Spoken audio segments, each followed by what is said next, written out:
उसका मैसेज आया, ने ब्रेकअप कर दिया। चूतिया बनाया जा रहा है।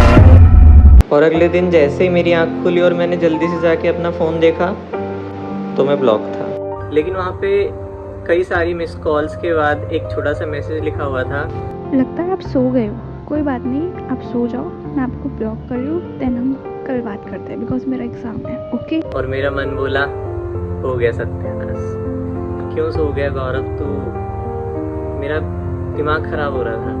बस लड़की गई हाथ से, इतनी मुश्किल से वो पटी तो खैर नहीं थी अभी, लेकिन स्टिल। और अब मैं बस ये दुआ कर रहा था कि बस एक बार उसका मैसेज आ जाए कैसे न कैसे करके। अब मुझे लग रहा था कि मुझसे बहुत बड़ी गलती हो गई सोकर। अब बस देखना ये था कि शाम को क्या उसका मैसेज आएगा। हम घर वापस आए और मैं चला गया अपनी एक और गर्लफ्रेंड के पास जो कि देहरादून में ही रहती थी, और मैंने उसके साथ काफ़ी टाइम स्पेंड किया। हम तीसरी बार मिल रहे थे और काफ़ी अच्छा लग रहा था, लेकिन उससे मेरी इतनी अटैचमेंट्स नहीं थी। वो मेरे घर के थोड़ी सी पास ही रहती थी और हमने काफ़ी देर तक बात करी, फ़ोटोज़ भी क्लिक करी।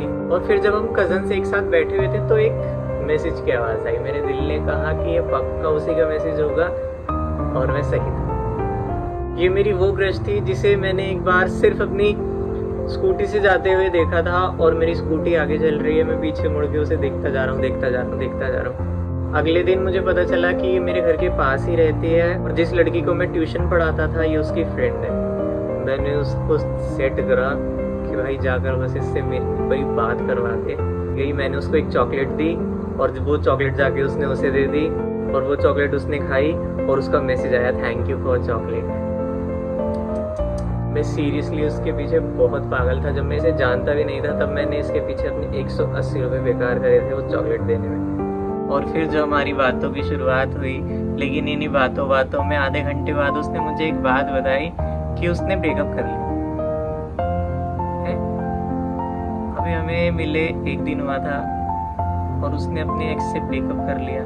या तो मेरी किस्मत बहुत अच्छी थी या उसका ब्रेकअप ही नहीं हुआ था, और लास्ट ऑप्शन ये था कि शायद उसे मैं पसंद आ गया था इसलिए वो अपने एक्स से ब्रेकअप करना चाहती थी। लेकिन मेरे मन में चौथा ऑप्शन आया, और उस चौथे ऑप्शन का यहाँ से कुछ लेना देना नहीं था। मेरे दिमाग में एक बात हुई, ये पक्का मेरी 18 गर्लफ्रेंड्स में से कोई एक गर्लफ्रेंड है जो कि मेरे से फिरकी ले रही है, या फिर मेरे प्यार को चेक कर रही है, मेरी लॉयल्टी को चेक कर रही है। अब मैं थोड़ा सतर्क हो गया। अब जब वो प्यार वाली बातें करती ना, तो मैं थोड़ा मैच करता अपने एक्स की चैट से कि किससे मैच हो रही है, कौन सी वाली, लेकिन वो किसी से मैच ही नहीं हो रही। मेरे मन में उस वक्त एक ही बात आई, तो मुझे चूतिया बनाया जा रहा है, जल्दी से बता दो कौन सी वाली हो। लेकिन मैं उसे ऐसा डायरेक्ट नहीं बोल सकता था, वरना उसे पता चल जाता कि मेरी बहुत सारी गर्लफ्रेंड्स हैं और वो मुझे हो सकता है कि ब्लॉक कर देती। मैंने अपना ये शैतानी दिमाग लगाया, और ऐसी बहुत सारी ट्रिक्स मेरे साथ पहले भी हो चुकी थी। इन चीज़ों में मैं बहुत माहिर था, और मैंने उसे बोला कि अपनी रीसेंट फोटो क्लिक करके मुझे भेजो, और उसने मुझे एक फोटो सेंड कर दी। लेकिन उस फोटो में ये कहीं भी प्रूफ नहीं हो रहा था कि वो उसकी रीसेंट फोटो है। तो मैंने उससे कहा कि अपने हाथ का वी बना और अब मुझे फोटो सेंड कर। उसने कहा ये तो मैं नहीं कर सकती। मैं समझ गया तू तो कोई और है। और जब मैंने उसे बताया कि तू पक्का मेरी कोई एक्स है, तो उसने बोला अरे नहीं यार, लेकिन मैं आपको फोटो सेंड नहीं कर सकती। मैंने कहा क्यों, तुझे चिकन पॉक्स हुए हैं क्या? उसने कहा नहीं, लेकिन मैं तुम्हें फोटो सेंड नहीं कर सकती। और फिर मैंने उसे बोला कि पहले फोटो सेंड करना, उसके बाद हम बात करना दोबारा स्टार्ट करेंगे। और 2 मिनट बाद उसकी एक फोटो आई जिसमें उसने आधा चेहरा ढका हुआ था और आधे चेहरे की फोटो भेजी थी। इतना खुश ना रणवीर सिंह भी नहीं हुआ होगा जब उसको गली बॉय के लिए अवार्ड मिले थे। उससे भी बहुत ज्यादा खुश था मैं कि ये साक्षात मेरे सपनों की रानी मेरे को अपनी तस्वीर भेज रही है, वो भी क्लिक करके। अब हम दोबारा बात करने लगे। मैंने उसे साफ साफ बताया कि मुझे झूठ लग रहा है, लेकिन फिर भी मैं इसे सच मान लेता हूँ, और एक सवाल छोटा सा इसका जवाब देना कि तुम उसके साथ रिलेशनशिप में थी ही क्यों? तो उसने मुझे सिर्फ इतना बताया कि यार मेरा रिलेशनशिप जबरदस्ती का था, मैं उसे प्यार नहीं करती।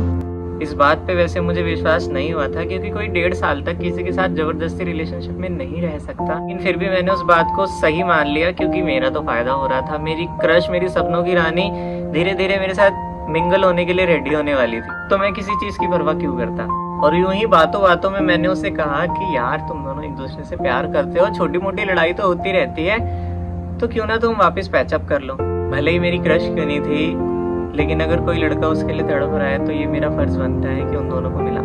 और मैं उसे फोर्स करने लगा, इसलिए नहीं कि मेरे साथ रिलेशनशिप में आ जाओ, इसलिए कि उसके साथ वापस पैचअप कर लो। और वो गुस्सा हो गई और उसने बोला कि